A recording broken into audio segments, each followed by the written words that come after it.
కార్యక్రమాలలో ఇంత పెద్ద ఎత్తున గత 16 రోజుల నుంచి దీక్ష శిబిరంలో నిరాహారిక దీక్ష ఎండనక వాననక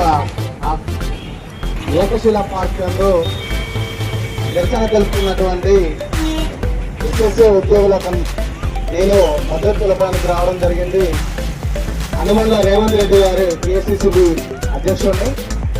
మరి గత 16 రోజులుగా మీరు ఎండనక వాననక మరి పిల్ల జల్లెలను వదిలేసి ఈరోజు ఈ టెంట్ కింద కూర్చొని నిరసన తెలుపుతుంటే ఈ సిగ్గులేని ప్రభుత్వం 10 సంవత్సరాల నుంచి మిమ్మల్ని పట్టించుకోకుండా ఏ రోజు టెంట్ దగ్గరికి వచ్చిన మానాలు లేదు. ఇప్పుడు ఎప్పుడు ప్రహల్వాలు పలకడమే కానీ ఈ సోదరులకు ఏ రోజు మంచిగా ఉన్న నిర్ణయం ఈ ప్రభుత్వం తీసుకోలేదు.